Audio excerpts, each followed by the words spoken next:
Hi, it's me. It's not Friday, and that's okay because I don't have a double feature today. Instead, I'm going to Shockstock, a horror convention in London, Ontario. So we're just getting ready to go. We just had a breakfast out. I have Clover here, but we're dropping her off. I'm picking up our friend, and then we're gonna all head over to the horror convention together, which will be super fun. Looking forward to it. The drive to London, Ontario is about 2 hours from our house, but it went pretty quickly. We had a great drive. The traffic was great. Can't complain. All roads lead to Shockstock. This is the shitty Ramada that we were in, but it was super fun. So when we got there, we thought that there was just this one room with all the merch or tables and people set up, but turns out we were wrong. There was another room. This is where, there's Maurizio, there's the Goblin table. This is all the celebrities. They were doing autographs and meet and greets and stuff like that. The Synapse Films table, they had a lot of great Blu-rays and 4Ks. It was really hard to pass up. And there's Goblin.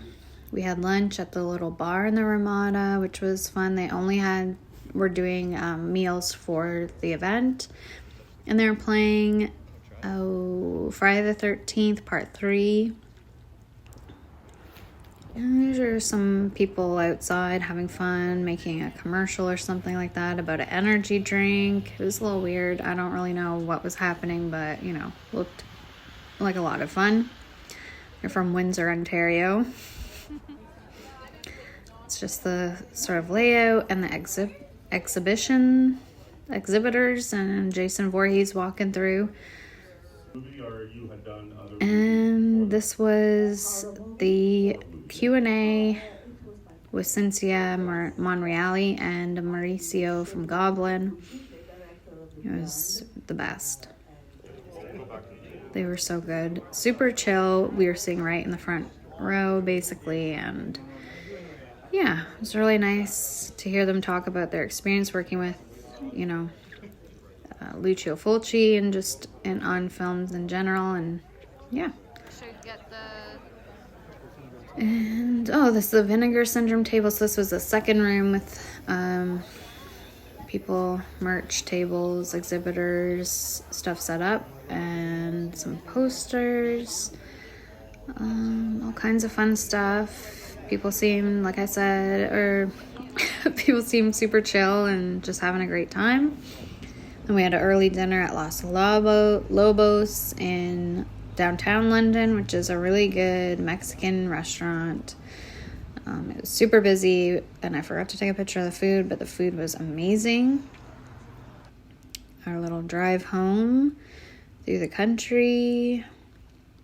Beautiful. Hey, it's me still. I just want to do a quick sort of wrap-up video and show you the stuff that I got at Shockstock. So it's been a couple days since we went.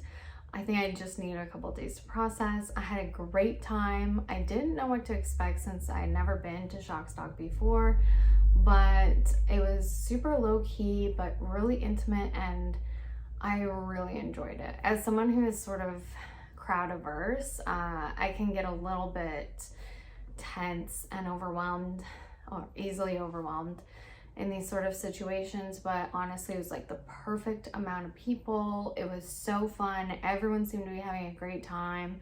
It was just, I think it's like kind of the first sort of, events are starting to happen again since the pandemic, and people just seem super excited and friendly, and everyone just wanted to help each other have a good time is how it felt. So I really enjoyed being there. I think this was pretty much the perfect event for us. So we went because Cynthia Monreale was gonna be there talking about her experience working with Lucio Fulci and Joe D'Amato. She really just talked about working on the Beyond, but that was an amazing talk. I did have a little bit, the thing is, like, I had no plan of how I was going to sort of record the events that were happening there, but I am a sort of self-conscious introverted person, so I didn't really want to be going around filming myself talking, and I didn't want Also, when we went to the talk, I just really wanted to be invested in it and not distracted by trying to take a video or anything like that. So that's why I didn't do much filming there. I just wanted to really immerse myself in the experience, and honestly it was a wonderful experience because not only did Cinzia talk about her time working with Fulci. If you've seen any of my other videos, you might know that I love Fulci. I think he's my favorite Italian director. But she also, Mauricio from Goblin was there, and I actually talked to him quite a bit and told him how much his work and Goblin's work and how much their music means to me, and how much it's played a huge part of my life in the last couple of years. So that was so special that I actually got to talk to him, and I was crying as I am right now. He gave me a hug, and you know, I helped him set up his Square card reader so I could buy a t-shirt from him. And I think at some of these other events I've been to, like Fan Expo, or even there's a horror related Frightmare on the Falls, which happens in Niagara Falls. We went to that.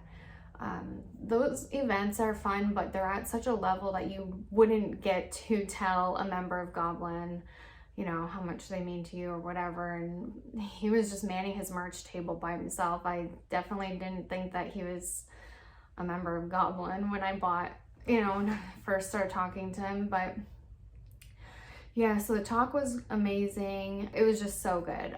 If anyone has a chance to see Cinzia Monreale talk about her experience working with Fulci, she speaks so highly of him, which I feel like in a way he has sort of a bad reputation of being a difficult director to work with, but it seems like anyone who's actually worked with him speaks so highly of him as just being such a creative and generous person.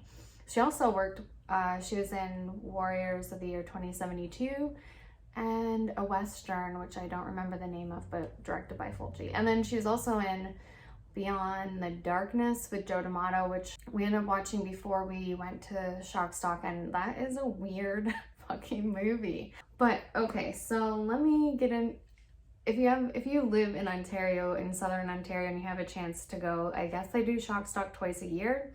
So there'll be another one, I think in October. I'm for sure gonna check it out. I wish that we actually plan on staying overnight because it's a full weekend.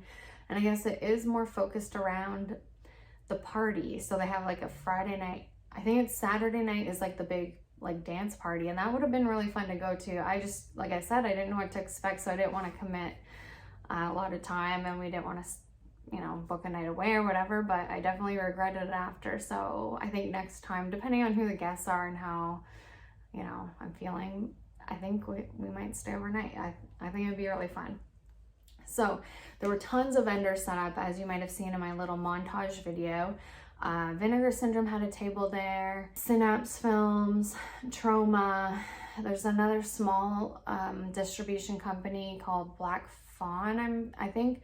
I didn't check them out too closely. It seemed like they had some films and posters and stuff. And there were a bunch of other people, just like resellers selling old DVDs and Blu-rays and VHSs. They also do a big VHS swap. So if you have a VHS collection that you want to sort of get rid of or change it up a bit, then you could bring your VHSs there and participate in the swap. I didn't buy any physical media in terms of like movies or anything like that. It was really tempting. At the Synapse table, they had the new 4K version of Phenomena, which is one of my favorite Argento movies, but I have it on Blu-ray, so I'm trying to hold out, even though this 4K like little box set thing looks beautiful, and I probably should have just bought a copy. Vinegar Syndrome had stuff that's out of print on their website, but they found like extra copies of in their warehouse, and they brought them. They were wheeling and dealing. Like you could probably talk them down by $20. You know, like I didn't buy anything from them, even though there are a couple of titles I have wanted to pick up in the past, but I just, you know, I didn't want to commit to spending a lot of money, and I kind of wanted to just buy some Goblin merch, to be completely honest. And I already ordered or pre-ordered the Thriller on 4K, and I feel like, you know, I'm just waiting to get that. I feel like I'm like really laser focused on getting that right now. So maybe once I get that, I'll be more open to like buying more other stuff. But yeah, there seems to be a lot of great titles coming out this year already, like announcements. So I'm trying to hold off on just buying stuff for the fun of it and just focus on stuff that I actually want to have in my collection, which is pretty challenging to do. But I will show you what I did get. So first up, I got this amazing Demons air freshener. This was at the table, the check-in table when you got there. I could not pass it up. I actually got 2 of them, so I might do a giveaway in the future if I hit a certain amount of subscribers. I thought that would be fun.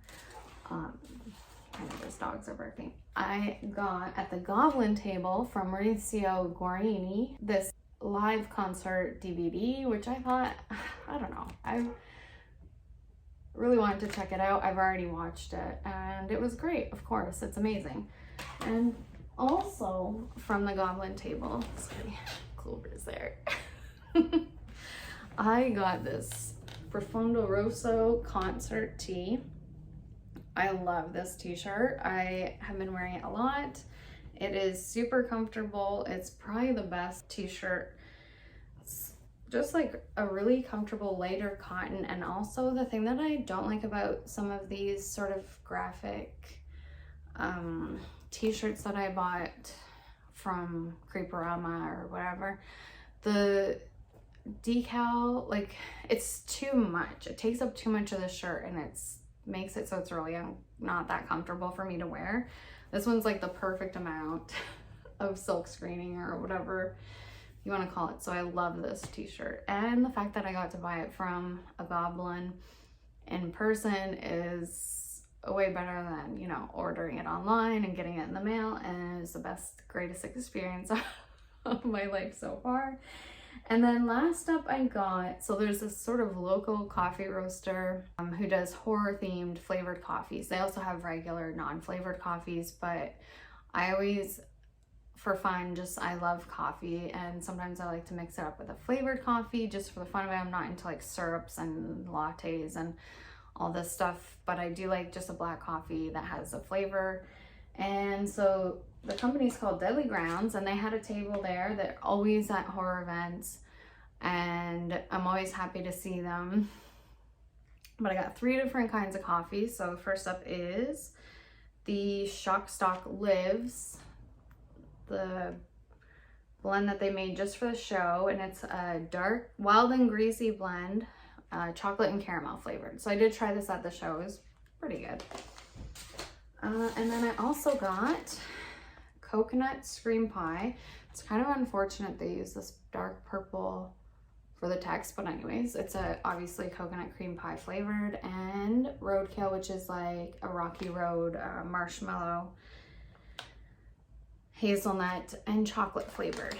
So I tried the one at the show, it was good. I'm excited to try these 2. I always like, for some reason, a coconut flavored coffee can be really appealing to me, especially if it's like a chocolate coconut. Super fun. I had a great weekend. I hope you enjoyed this video. It's kind of, you know, out of my comfort zone a little bit. I'm gonna try to do more out and about videos now that events are happening again and the weather is warmer.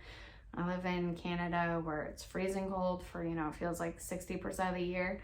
Now we can get out and do stuff, so I'm hoping to maybe do some like movie location visits and more of these shows. Oh, all right, I guess Clover's telling me to shut up. She's barking at the dog next door. Anyways, I hope you enjoyed this video. I think that's it for me. Bye for now.